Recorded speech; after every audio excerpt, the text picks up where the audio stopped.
Live. I'm your host, Chef AJ, and this is where I introduce you to amazing people just like you who are doing great things in the world that I think you should know about. Today, I am interviewing a true legend. Matter of fact, she wrote her first book. Of course, the phone would ring right in the middle, but that's okay. She didn't even write her first book until she was my age, 60 years young.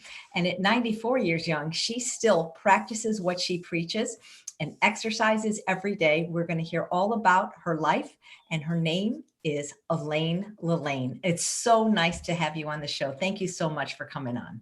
Well, it's a pleasure to be here, and I've heard so much about you from John Westerdahl, Dr. Westerdahl, who is a very dear friend. And I apologize for the phone ringing. I should have taken him off the hook, but that is the phone I never answer anyway, because it just rings. And then that is quite all right. And so I might ring again in this. Well, you can answer it the next time and say, hey, I'm in the middle of a show. You said something so profound once, that people don't die of old age. They die of inactivity. Talk a little bit about that. They die of inactivity. And inactivity is the essence of decay. To rest is to rust. And too many people, as we age, we tend to slack down, and when we really should be building up. And so a lot of people say, well, I hate to exercise. Well, if you hate to exercise, you will see the results is the ultimate end. I mean, if you hate to exercise, you're going to atrophy. In other words, if I don't use this arm, it's going to atrophy. If I don't use a leg. In the years when I was growing up, they used to put casts on arms, and they break the arm and cast. And then when you take the cast off, you'd see all the atrophy in the arm or the leg. So this is it's really the essence of decay if you don't exercise. So were you a lifelong exerciser, Elaine, or was it something that came to you after meeting Jack? Well, honey, I swam in the early 40s in the Minneapolis Aqua Follies. And I was in really pretty good shape. I was like 19, 20, 18, 19, 20, even earlier than that. 4 years I did it. Anyway, then I moved to California. When I moved to California during the war, I was out here during the war. My boyfriend was killed on Iwo Jima. And so I went to visit my cousins. The whole family went out to work in the shipyards. So I went out to visit them after that 1945, and just before the war ended, and I stayed. I went to the NBC. I want to say Universal because that's where our gym is, but NBC Radio Institute. So that's when I decided that I was going to be into radio. Well, I didn't do a lick of exercise, not one lick. And so I started, then I went to San Francisco. And then when I got on television in San Francisco, the television was just starting then. I wasn't doing anything either. And I had this guy on who was from Oakland.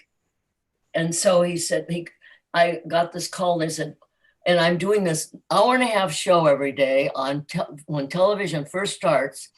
And I got this call, and this guy can do push-ups for your whole show.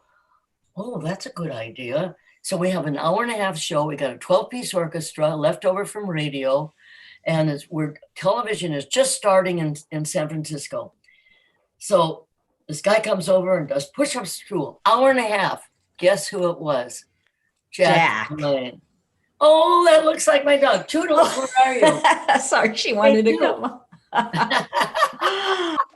Well, anyway, and so it was Jack LaLanne. So then what happened was he started on television later on. That was in 1951. So that's when I first met him, and he was on our show a couple of times, and I didn't date him until 1953. Oh my So God. It wasn't love at first sight then? no, I didn't know. In those days, they made muscle men look like they don't have any brains up here, duh. And then the movies, they made them, all of the guys that were lifting heavy things, and they were big guys.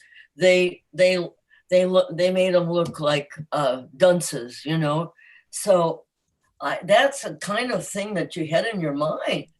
And then when we first went out, we well, first of all, we did dance at a company party, and then, oh my God, he's a good dancer, And so then when I dated him, we went out to dinner with his friends.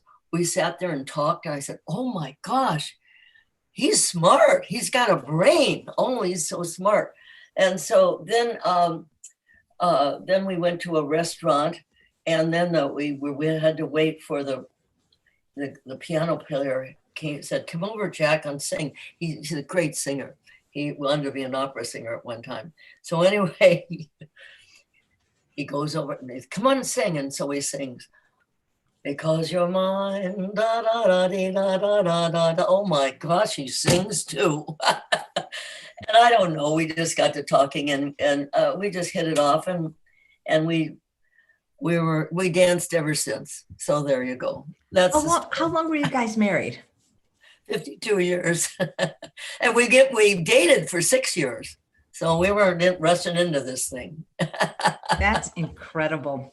Well, I just want to tell you something. So I know we're just meeting today for the first time. I've written 4 books, and the first book I wrote 10 years ago was called Unprocessed.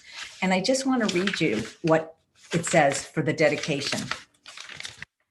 I write, you thank people like, your mother, things like that. And on the very last paragraph, I says, I can't even speak English. I'm so nervous. I said, and finally, thank you to my hero, Jack LaLanne, whose diet and lifestyle was an inspiration to us all, and who knew even 80 years ago about the evils of processed food. I'm going to send you a copy, but I really did dedicate 10 years ago, I dedicated my book to your husband, because bless you. Yeah, you know why? Because he said 13 words that really resonated with me. He said, if God made it, eat it. If man made it, don't eat it. Yep, that's right. If it tastes good, spit it out. And the only thing good about the donut is the hole. The hole in the middle. Yeah. Well, that's what he said to me the first time I met him, and I was smoking cigarettes and eating bear claws, and we were in the same.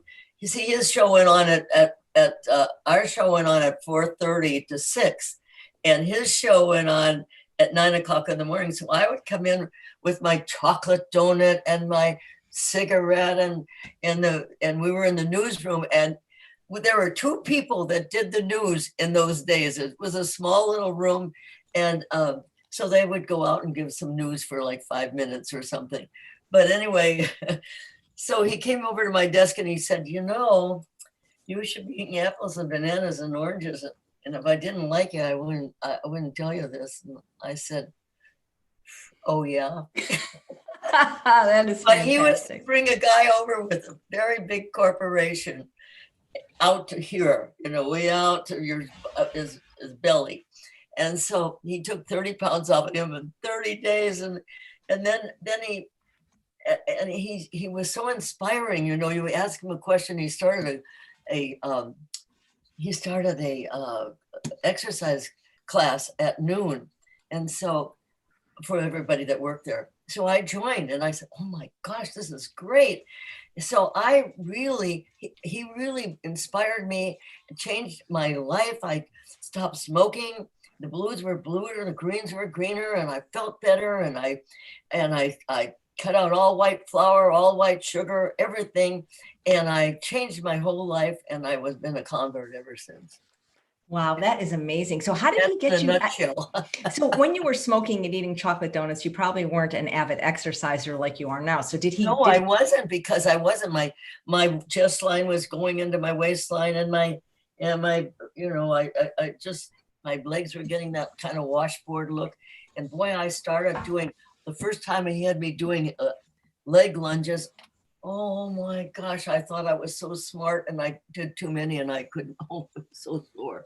But so you want to make haste slowly if you're going to go on an exercise program. How did you guys ever exercise together? Well, people would say that. Say, well, do you get up at 4 o'clock in the morning with him? And I said, no, he rolls out and I roll over. but, but anyway, yes, we have exercise together. But he's taught me everything I know about exercise, and I think I've become a little aficionado or whatever. I used to love his show. I remember watching it when I was little. It was so great.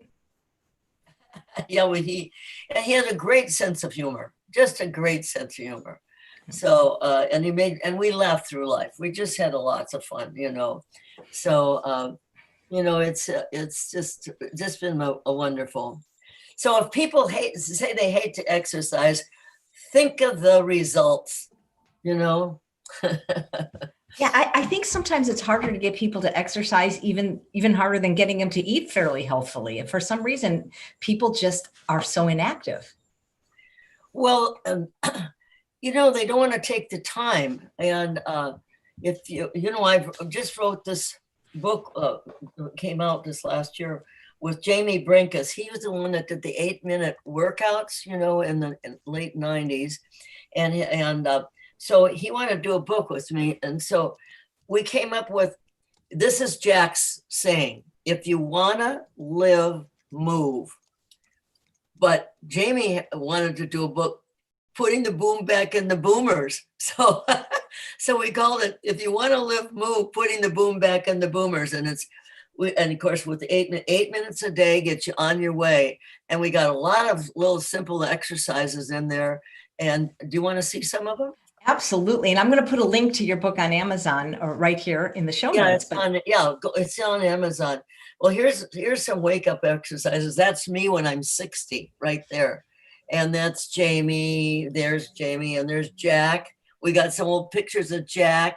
I don't know if you can see them. And then there's there's some really great ones here. Let's see. There's Jack there's Jack, and there's me again in 60. And anyway, there's a whole bunch of exercise. There's 5 days, 12 exercises each day, and it's 8 minutes. So I mean, if you can take 8 minutes, if you can't take 8 minutes, you can find 8 minutes.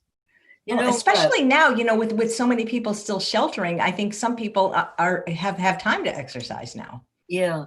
You know what? To touch your shoulder like this. Okay. All right. Put your hand out. Put your straight out. Okay. Now to touch your shoulder. Now, as you touch your shoulder, feel your muscle. Feel that muscle. Okay. All right.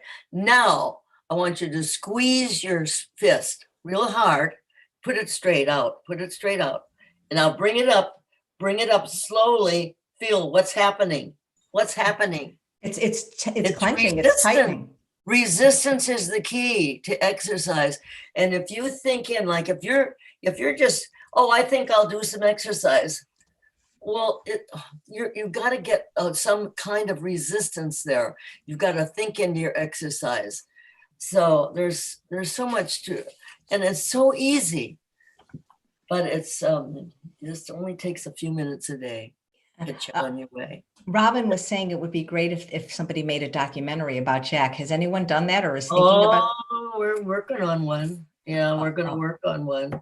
So, and then we talk about food in the book too, and Jamie came up he went to a doctor at Cleveland Clinic, and because he lives back that area, and he came up years ago with a portion plate, a portion plate, and so he's got his portion plate is let me see, I've got it here. You can devise a meal every time. Your palm determines your protein portions. Your fist determines your vegetable portions. Your cupped hand determines carb portions, and your thumb determines your fat portions. So in here, he's got it all figured out how to, if you're, if all the portions on the portion plate. And on the back of the book, there's me on television right there. It's Elaine and Jack LaLanne's journey, and it talks about us. And look at there's some of the products we had. We had the Glamour stretcher. Remember, the stretchers are all popular today.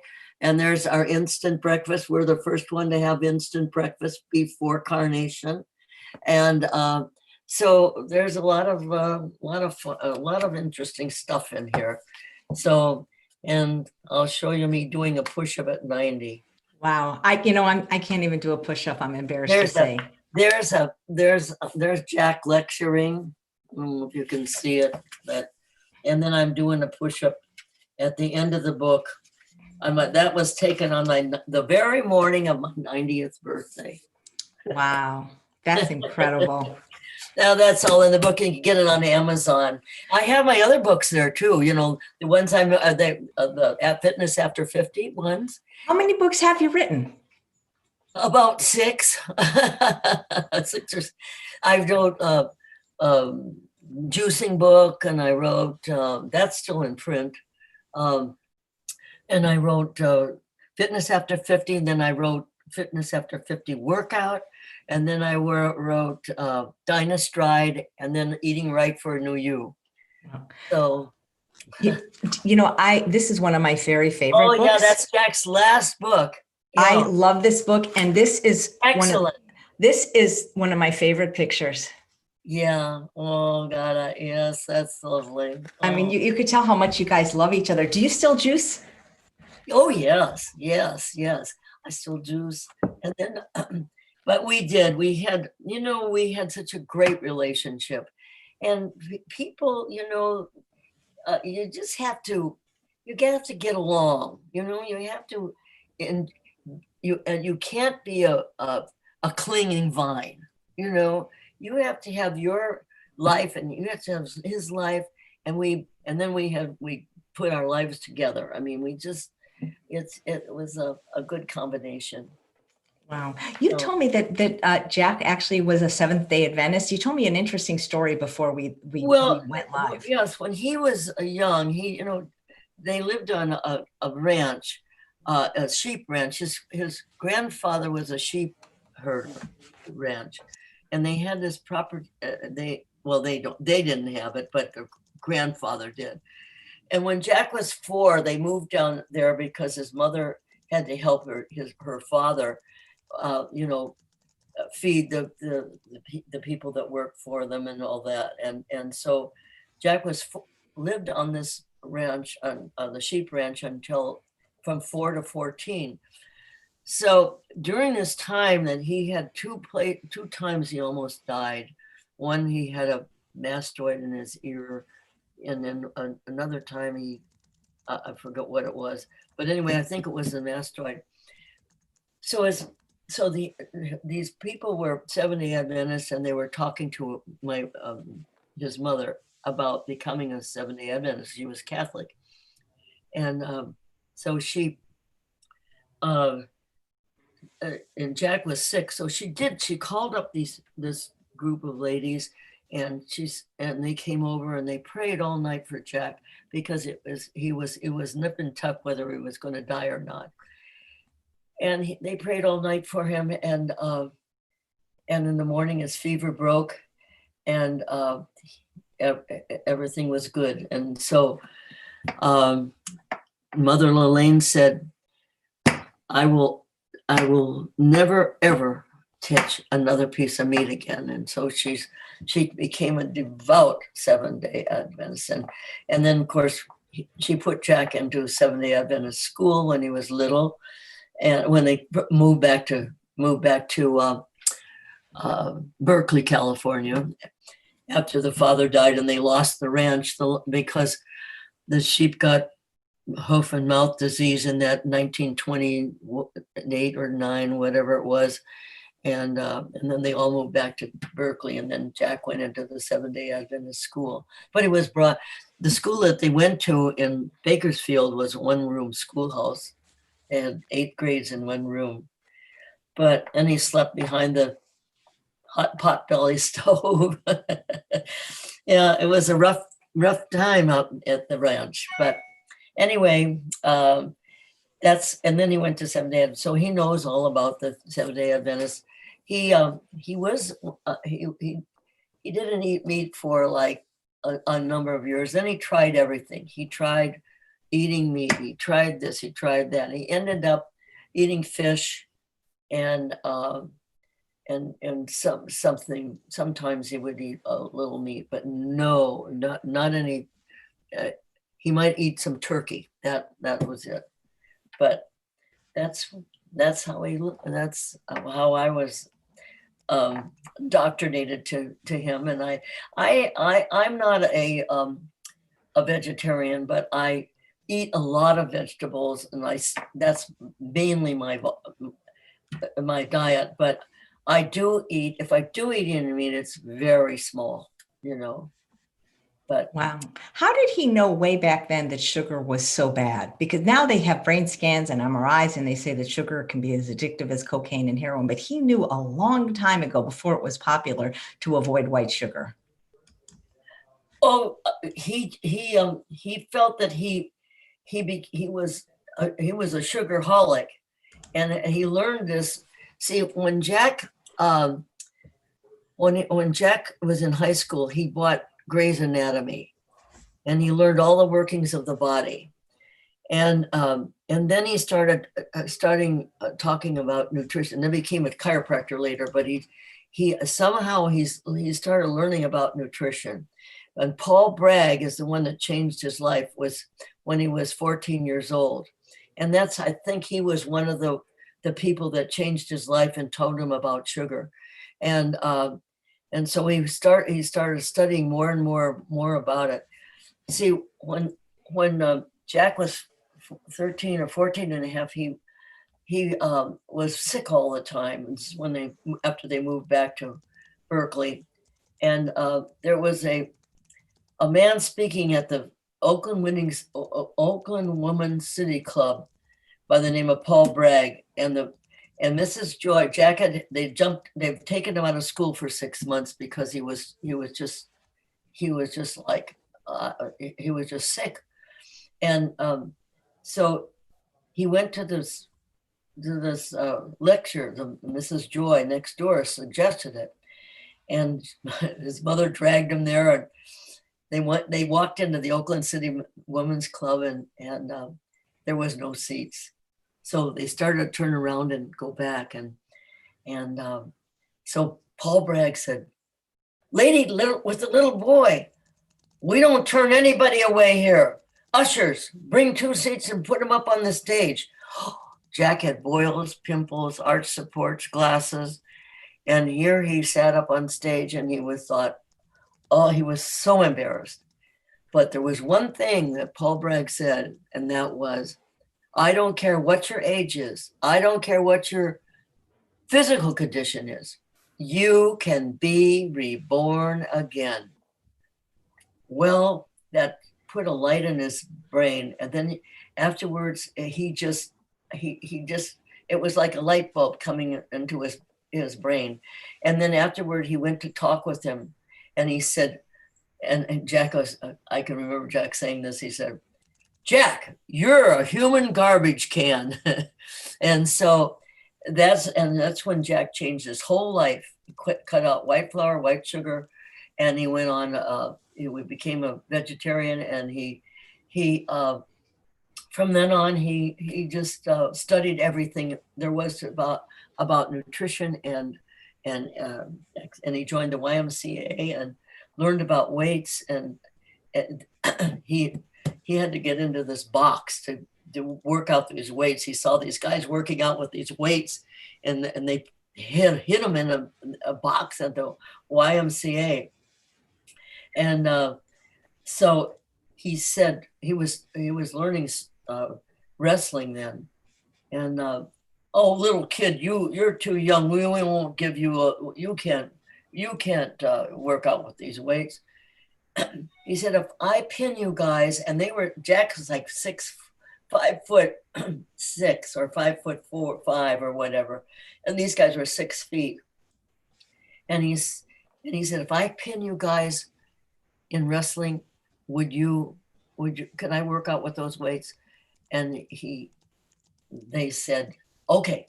And he pinned both of them, and then that's how he got started with the weights. That's amazing.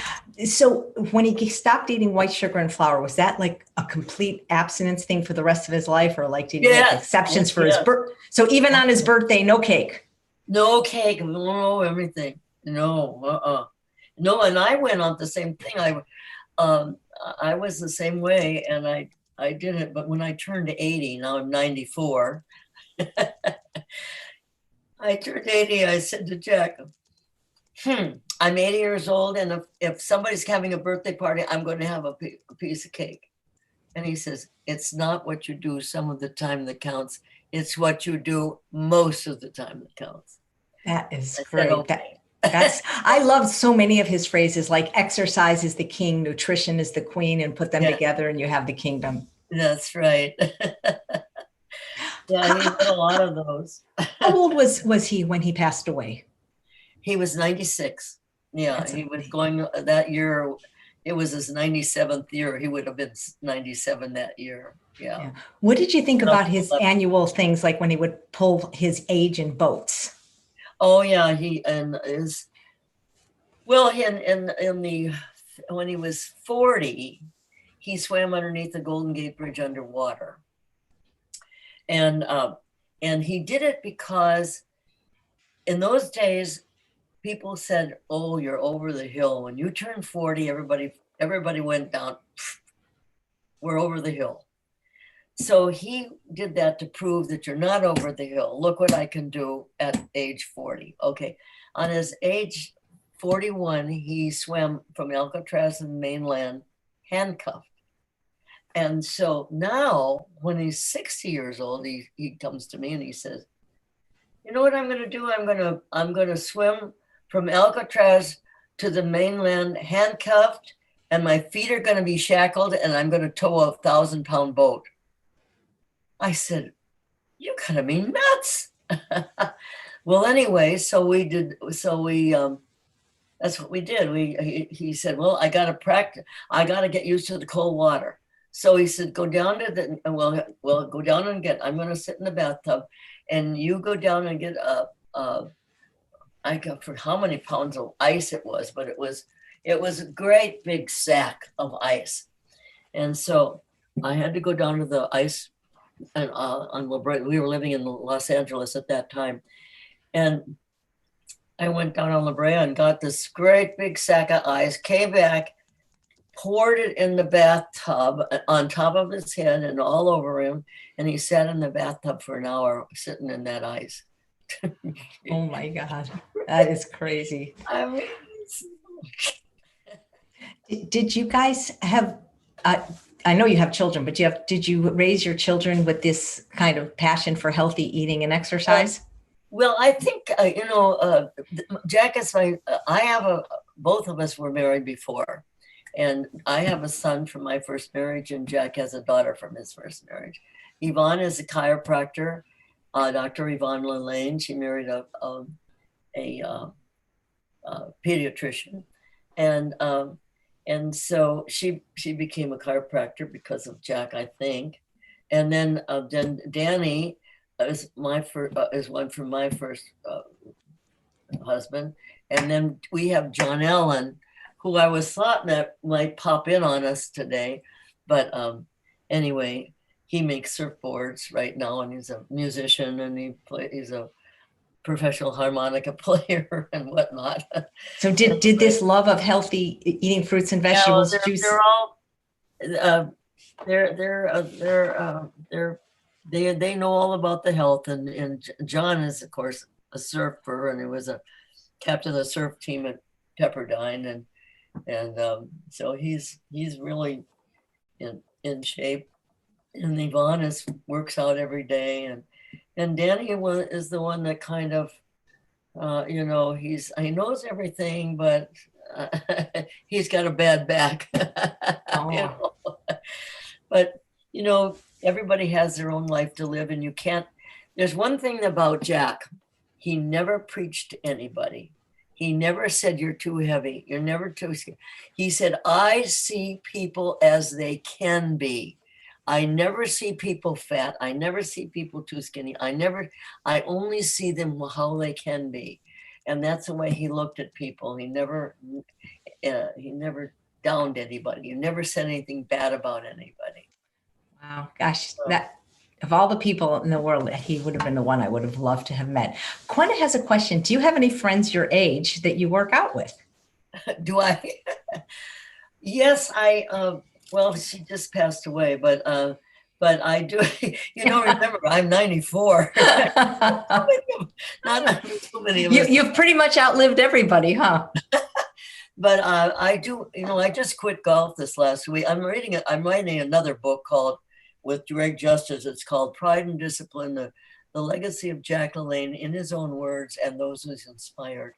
So I'm in the throes of doing that now, but I just quit golf this last year because I got I got macular degeneration in one eye, and it was very hard on playing in that's why I wear this hat, because the lights, you know, bother it, and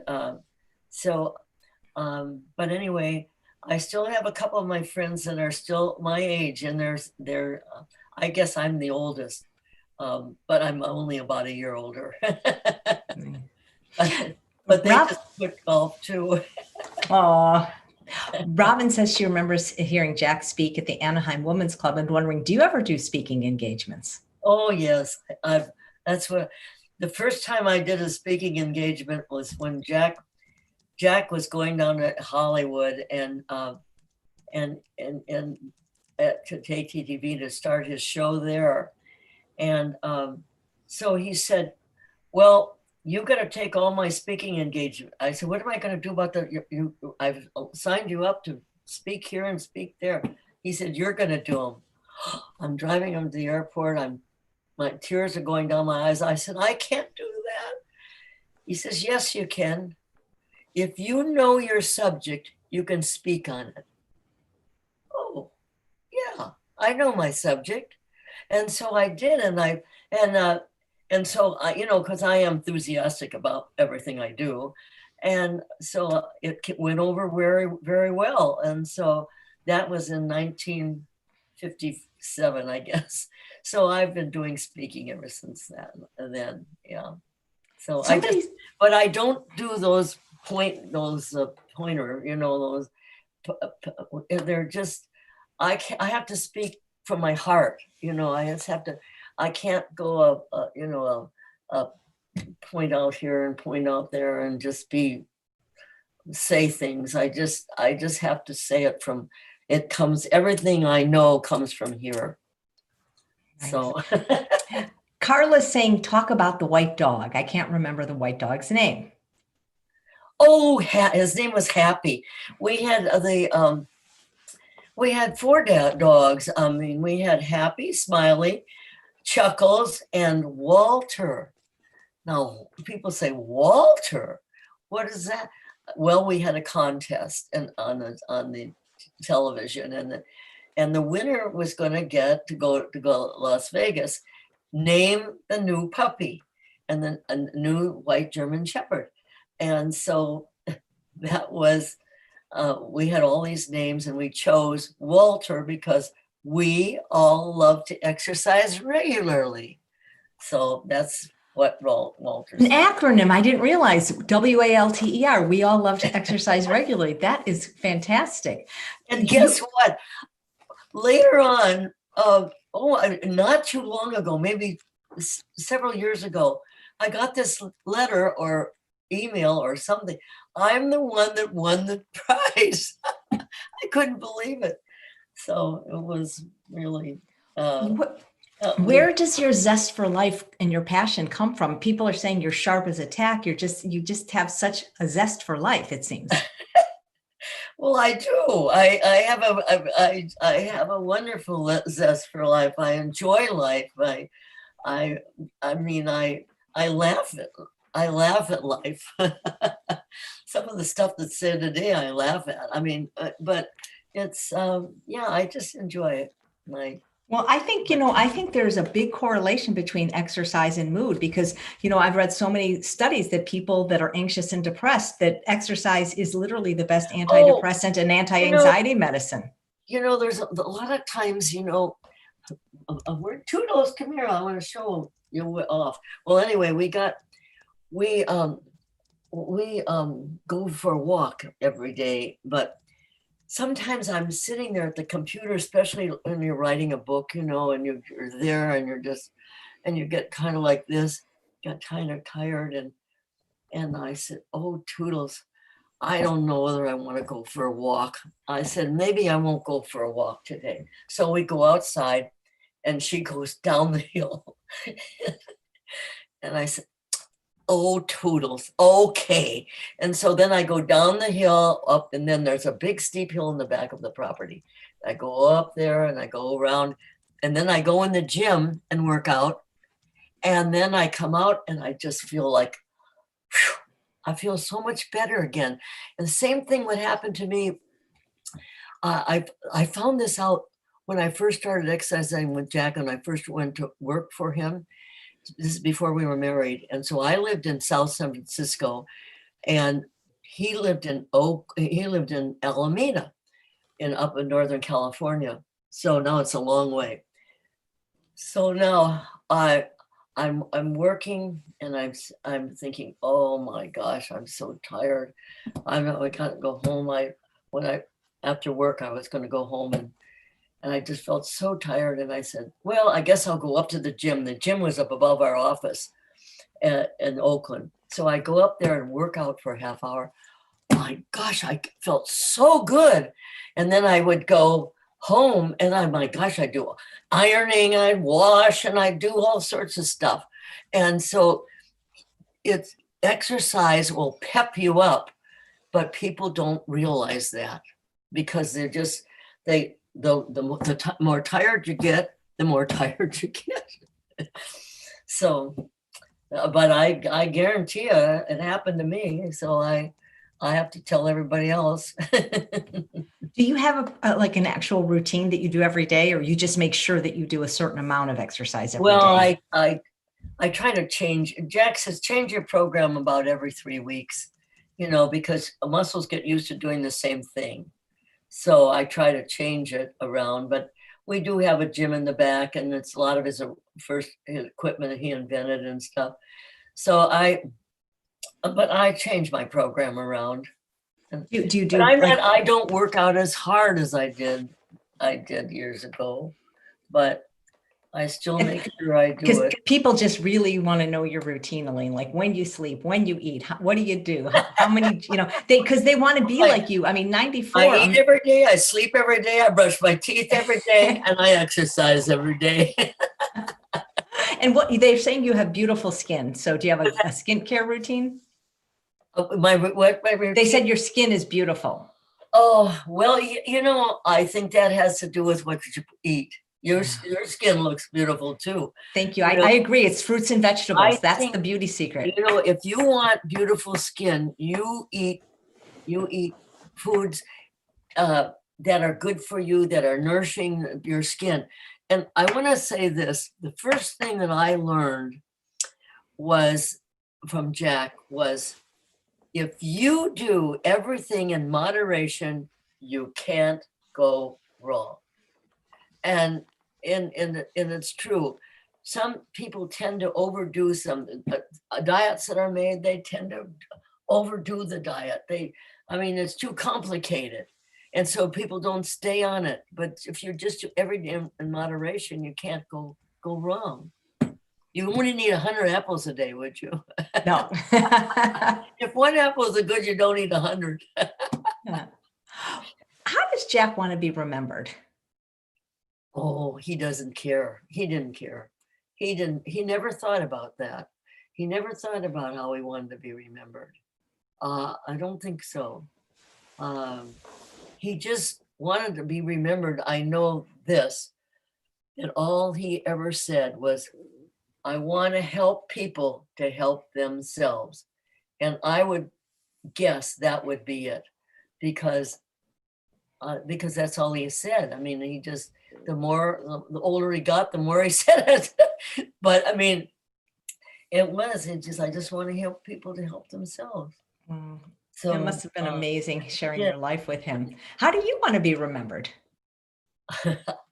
I'm the same way. Jack and I were kind of alike. We just never wanted to be patted on the back, or, I'm not I'm one of these people since I've been a little girl. I want to help the other person. You know, I I don't know if we ever had another life or not, but I must have had everything, because I don't I just want to help somebody to, you know, to be better. But I don't think I never thought of that. I mean, you're the first one that ever asked me that. Well, think about it. You have till the end of I'll the have show to to think come about. up. Yeah. I mean, what do I want on my tomb stone? Oh, sure. Yeah, absolutely. Well, I don't know if I'm cremated. I don't know what. How old, Well, Michael wants, anyway. Michael wants to know how old was Jack on his last boat pull on his birthday? What's that? How old was Jack the last time he did a boat pull on his birthday? 70 years old. He pulled 70 boats with 70 people. There's a person in each boat in Long Beach Harbor, a mile and a half. His hands were cuffed, his ankles were cuffed, and he swam and he pulled all those boats a mile and a half, and on the Queen Mary Mile in Long Beach. You know, when you think about it, you and Jack really were early adopters, because all the things you taught about health and nutrition, juicing, exercise, now it's they make TV shows about that, but you guys were doing this in the 50s. Oh yeah, we had the first Glamour. Look, look, all this stuff right here. There's no, let me see.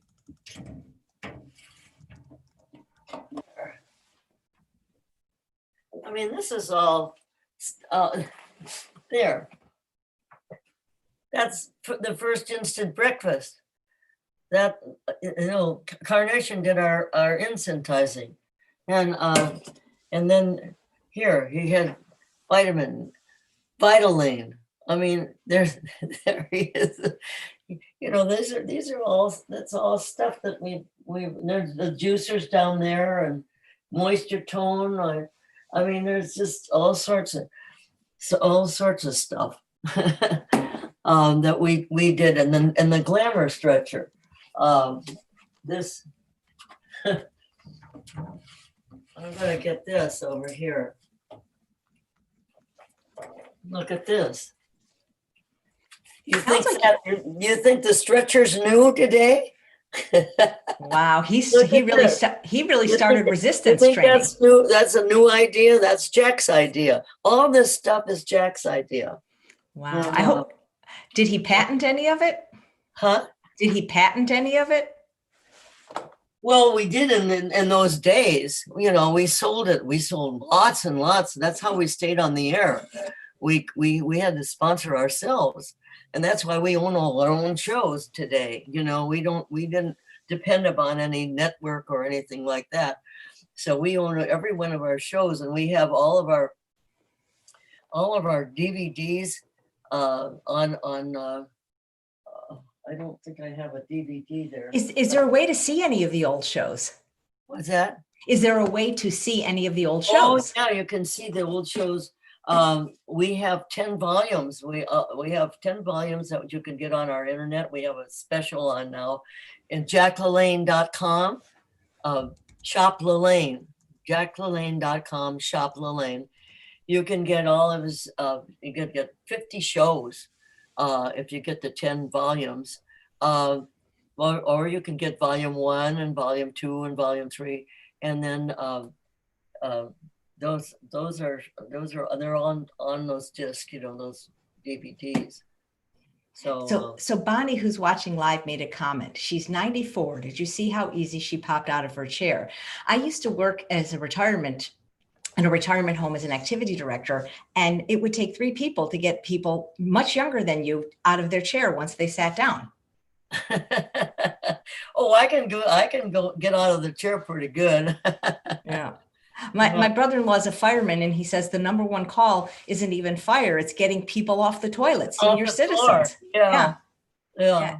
Amazing. Yeah. Wow. You are just such an inspiration to just, boy. So what do you do for fun? Well, my fun is in the office. I'm a workaholic. That's my fun. My fun was golf, but I'm just, I can't play golf anymore. So, but I just have fun with people. I love people. I love to talk with people, and I love to, and I get a lot of friends that call and whatnot. And of course we've been kind of isolated now with the pandemic, but I get out and get around, and I travel. I was going to go down with Jamie, and we were going to go to Florida. If anybody goes down to Florida and to Orlando, be sure to go to the Cabana, the NBC, the Universal NBC. Let's see, NBC Cabana Beach Resort Hotel in Orlando, Florida, and they have a 5,000 square foot gym, and it's Jack LaLanne's. It's fitness studio, and it's got all of his memorabilia there. I mean, his jumpsuit. It's got it's replica. He's got a statue of him. People can have pictures taken with them there and it's called the Universal Cabana Beach Resort Hotel in Orlando, Florida. It's 5,000 square foot, and it's got a gym, and then all the stuff around, and then of all of his pictures and jumpsuit and surfboard. And our son John made a surfboard. He paddled 30 miles from the Farallon Islands to San Francisco, 9.5 hours on this great big surfboard. And I've got that replica of that down there too. So yeah, I was thinking there should be a Jack LaLanne museum. That sounds amazing with everything. Well, everything. That's pretty much it right down there. Yeah. I mean, it has a lot of his stuff. He invented the first leg extension machine. He invented the first squat machine, which is now the Smith machine, and he invented so much equipment. The wall pulleys and it's amazing what's come out of his head, but he never really has gotten his due. But I hope before I pass on, and whenever I do, when I'm ready to go when I have to go. But I'd like to see that I get him getting his due. I think more people really admire him than you realize. It's just that we don't have a way to tell you this, because, like, for instance, 10 years ago, I dedicated my book to him, but there's really no way to let you know that. But I think a lot of people do remember. Let me go today, and I really appreciate it. Yeah, absolutely. I'm going to send you a copy. You mentioned Paul Bragg. Are you friends with his wife, Patricia Bragg? She must be around your age, I think. Yeah, she is. She just turned 90, and I just went down there and gave her I inducted her into the National Fitness Hall of Fame just before the pandemic hit, and we had to keep it small. So, but I inducted her into the. Too bad I don't have. I didn't even know there was a National Fitness Hall of Fame. Are you the one that gets to choose who goes in it, and where is this place? Well, I don't do any choosing, but anyway, I've been inducted. Jack was one of the first ones that was inducted into it, with Arnold Schwarzenegger and Joe Weider and whatnot. And they've been trying to get me into that for for years and years and years. And I said, I don't want to be in any fitness hall of fame. I've always said, I don't want to be president of this. I don't want to do, I don't, but I end up doing stuff, I can't say no. And so anyway, finally I said, yes, I would, yes, I would do it. So anyway, I did it, and it's been wonderful, and I've enjoyed it. Yeah. It must have been so hard losing him after 52 years, just because he was just such a great person. I can't imagine the magnitude of that loss. Yeah. Yeah, we were just a great team, and we just, but there comes a time when we have to go. And I'm one of these people who realizes that, and I lost my daughter when she was 21 in an automobile accident. And I learned then about life after death, and I learned a lot. And so I don't look at life as ending. I live life as you're going on to I always tell everybody, I'm going on to the next expression of my life, So that's the way I look at life. And because I don't know, we won't have a body maybe, but who knows what we can do with our, I haven't got a clue, but I just, that's the way I feel. And I don't know if what's beyond all this, but there's something, and we'll see it. I was wondering, since Jack was rigorous about not eating sugar and flour, and then when you were 80, he let you off the hook and when you raised your kids, was your home free of those kind of foods, or were they allowed to indulge in them? Oh, no. No, it was free of them, but we did have a housekeeper, Hattie, and then we were gone. I mean, she had her own little cupboard. And then when John would go next door, he could, he would get his little treats. But no, our house was free of all that stuff. Yeah, we didn't. You couldn't find any white sugar, flour, or anything like that in our house. Yeah. Did the kids rebel against that, or did they just think that was normal? No, no, they didn't rebel. Like, did they just know? All laughed, I mean, it just.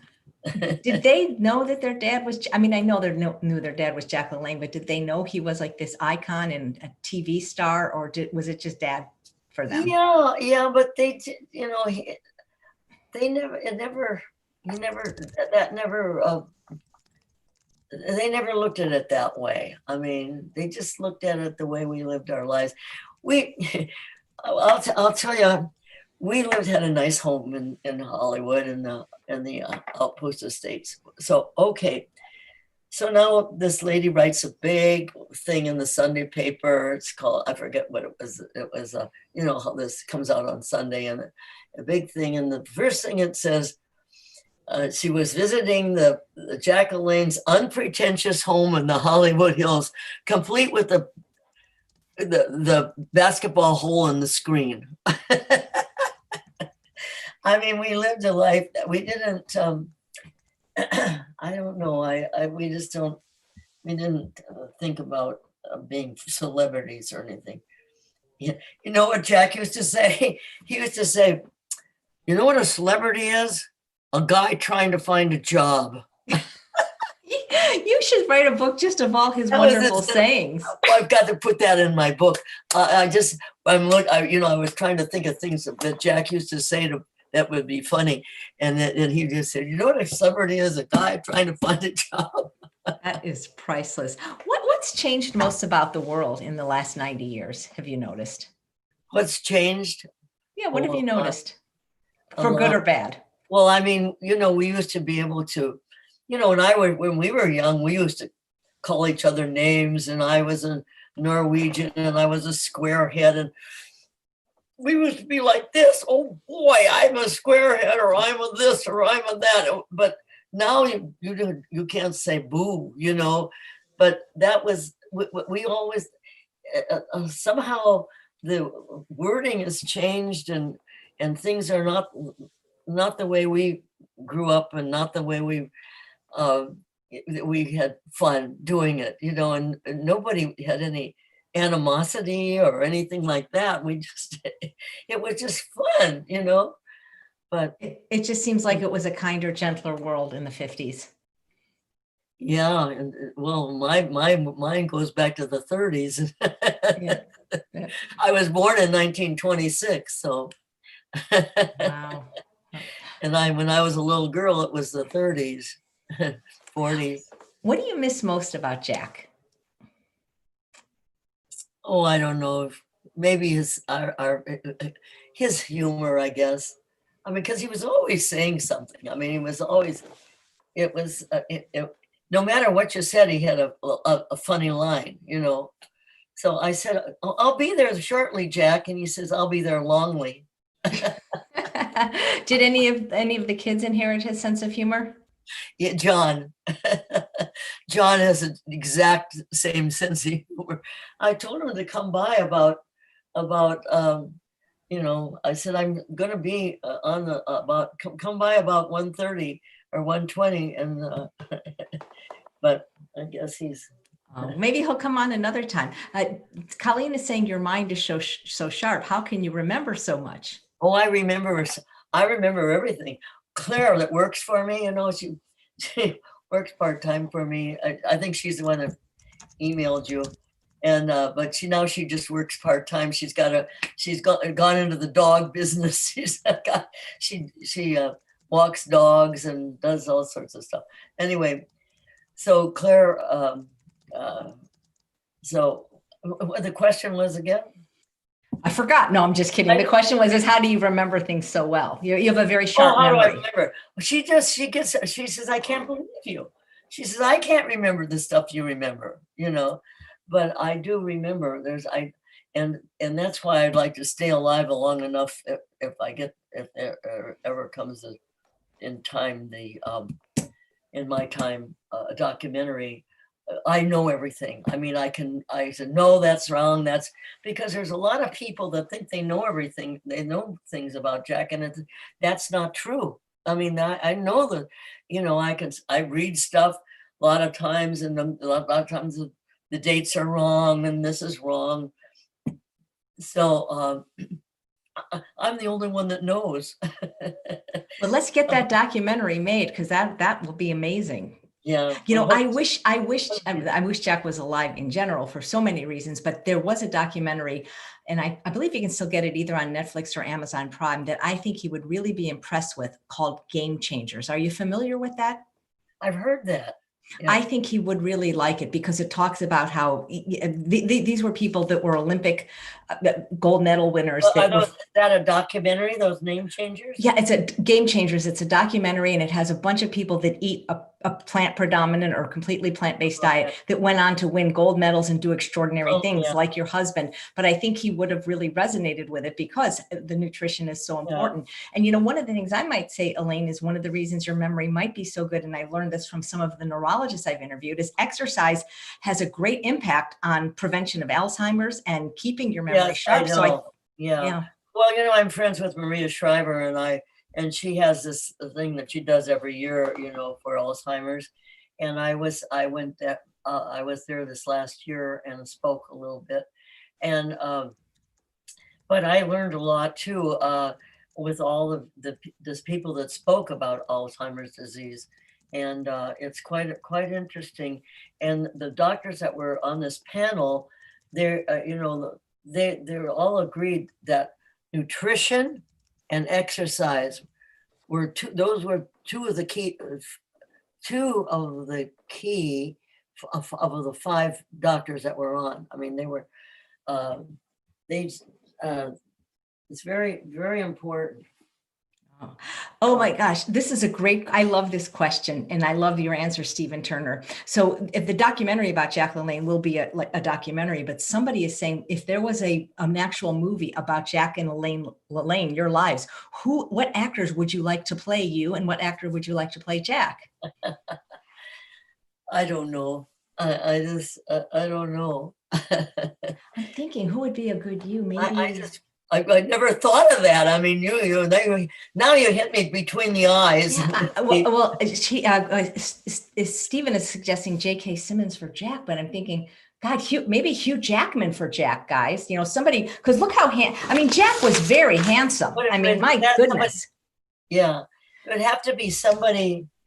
It would have to be somebody that was worked out really hard, and really tough. Like, well, Mark Wahlberg is. He's one of those guys that work out really toughy wuffy. I had a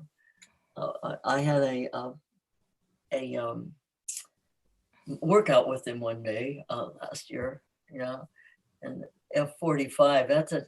It's a 45-minute workout. Pretty strenuous. So do you juice every day, like a specific time? Like, is it your breakfast? Is it a snack? And what's your favorite juice?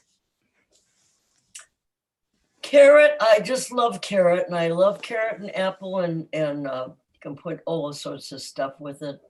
I just stick whatever's in the refrigerator, I throw in there. But mostly, I mean, there's always carrot and apple as the basis of it. And you can put grapes, and you can put in, I demonstrated that, we have the Jack LaLanne juicer, and I think it's still at Walmart. But anyway, you could put in, they came up with, they're the ones that came up with the wrong hole, the big one. And because juicers in the olden days were small, they were very small. No, and it was such a pain that you had it. I had the Jack LaLanne juicer. Cut them up. But then the Jack's juicer was the first one that came up with the big one. And you could put a whole bunch of carrots in. You can put celery. Oh, Jack was a great big carrot and celery. When I first met him, I never ever tasted carrot juice in my whole life, and he put in carrot. First of all, he gave me carrot juice, and I drank it. Oh my gosh! And then he put carrot and celery and apple, and you can put in all sorts of stuff. And it's just, there's all sorts of ways you can, and put in. You can put in spinach. You can roll the spinach up and put it in with the celery, and then the spinach goes right through, because just to put the spinach in, it's very hard. That's true. Wheatgrass. A lot of people say, "Oh, you can't juice wheatgrass in there." Well, the reason you can roll it up, in the spinach and put it down with the celery, and so it would come through. Nice. I did that on Home Shopping Network a couple of times. I loved the infomercials with you guys a while back. Those were great. Yeah. Nancy, who's watching live, says that her mom played golf with you at Lakeside. Do you remember someone named Joanne Covert? Oh, I do very well. Is that your mom? That's what she says. Nancy, is she still alive? She's younger than I am. Nancy, if you're still watching, let us know if your mom's still alive, because Elaine remembers you. Oh, very well. Yes. Oh, yeah. I used to play with her all the time. Yeah. Great. Did Jack golf with you? Did Jack also golf? Oh, is the Pope Catholic? I think so. He was a golfaholic, honey. He was nice. A golfaholic. Once he learned, he said to me when I took it up, he said, "I don't think I'm never going to chase that little ball around." He says, "There's no exercise in that." I said, "Well, Jack, just come out and play a little bit and just try it." Well, it's you against you. If you goof, it's your fault. I look at golf like life, because if you make a mistake, you can't go back. You can't go back and change it. And the only time you can play is right then and there. You don't have the next shot yet. Same in life. You don't have the next shot yet because you're living in today and you don't know what's going on tomorrow. So the same thing with golf. So golf to me was life, and and fun, and I enjoyed it, and it's a great humility. It can humiliate you. Absolutely. I actually live in a 55 and older community, and there is a golf course here, and it's fun watching the people do that. Yeah. So the times right now are uncertain, and for many people very challenging. What could you say to inspire people just to have the zest for life that you do, and maybe to start incorporating some movement into their life, especially if they've been inactive for a long time? Well, first of all, if you've been inactive in a long time, just start doing just a little something. Buy my book. But anyway, on Amazon. Anyway, well, let me kind of correlate where we went through World War II. Boom, we all of a sudden we were thrown into a situation where, oh my gosh, what are we going to do? And then all of a sudden we just started manufacturing, and nylon was invented, and plastic was invented, and we had to go through the the curfews and all the stuff, and the rationing stamps. We couldn't buy sugar, we couldn't buy butter, we couldn't buy all this stuff. So we're going through that today, and but coming out of this thing, we're going to have new innovations. And what I want to say to those people, you have to innovate yourself. You have to, the only person that's important right now is you. And you've got to use new innovations to do. If you just sit there and have a pity party, what's it going to do for you? Nothing. Nothing. A pity party, you're going to make yourself miserable. So what you can do is think of new things to do. I don't know what people's lives today, but I've always got a project. Have a project, any kind of a project, even a puzzle. Some people love puzzles, but I mean, just do something other than having the pity party. It's a trying time for everybody, but we've got two ways to go. We have in electricity, we got positive and negative. In almost you look at life, anything you have in this life is positive and negative. You've got a road that you can go down. You could go downhill, or you can go uphill. There's fish can swim upstream, and they can swim downstream. I mean, there's always an opposite. And so if you take the opposite of if you're having a pity party, and if you're feeling depressed, try another way. Try the opposite. I mean, there's always a way. Always a way. I don't know if I've been. I think that was great. And never give up hope. Never, ever, ever give up. I mean, it's too many people give up before the end, before the end of what they're trying to do. In other words, if they're trying to be, well, I don't know well, let's just take exercise for example. If they're trying to do it's not going to work. I don't think I'm not getting anything out of this. They give up before they even hardly start, Absolutely. I don't know if I made sense. You absolutely do. People are saying you're as wise as you are beautiful. Well, Elaine LaLanne, it's been, I wish I had known you my whole life, but I'm happy to meet you now. And I thank you so much for your life, your love, and your legacy. And this is one of my other very favorite pictures of you and Jack. Oh yeah, that was taken. I love that picture too. I just love that picture. Yeah. Yeah, that was where we weren't too old. We weren't too young there either. You guys really are the epitome of aging gracefully, and to show that there is gold in the golden years.